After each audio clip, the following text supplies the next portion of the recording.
بسم اللہ الرحمن الرحیم۔ شروع اللہ کے نام سے جو بڑا مہربان اور نہایت رحم کرنے والا ہے۔ السلام علیکم، کیسے ہیں آپ؟ امید کرتا ہوں کہ آپ خیریت سے ہوں گے، اور ہماری دعا ہے کہ اللہ تعالیٰ آپ سب کو خیر و عافیت سے رکھے۔ پیارے بھائیوں، ہمارے پیارے نبی محمد صلی اللہ علیہ وسلم کی کچھ چھوٹی حدیث آپ کے سامنے پیش کروں گا۔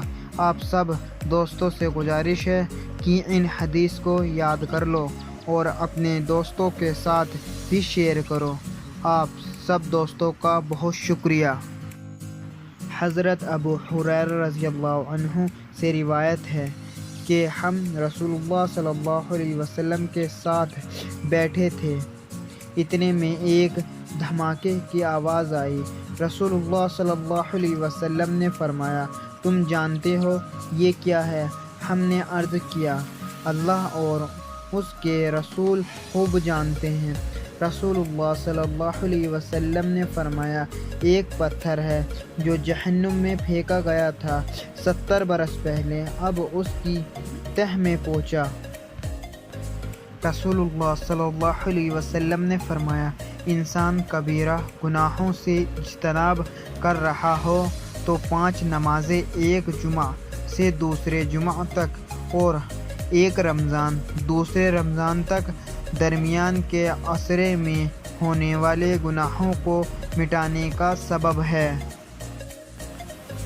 2 شخصوں کو دیکھ کر اللہ تعالیٰ مسکراتا ہے۔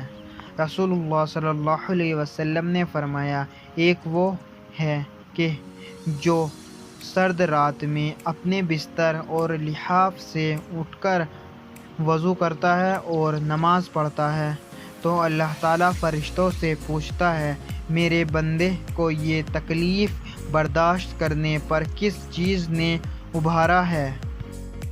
فرشتے جواب دیتے ہیں کہ تیری رحمت کا امیدوار ہے اور تیرے عذاب سے ڈرتا ہے۔ اللہ تعالیٰ فرشتوں سے فرماتا ہے، گواہ ہو جاؤ، اس کی امید پوری کر دی گئی۔ اللہ تعالیٰ ہم سب کو ان پیاری احادیث پر عمل کرنے کی توفیق عطا فرمائے، آمین یا رب العالمین۔ السلام علیکم ورحمۃ اللہ وبرکاتہ۔ ویڈیو پسند آئے تو چینل کو لائک اینڈ سبسکرائب کریں اور اپنے دوستوں کے ساتھ شیئر بھی کریں۔ زما ملک۔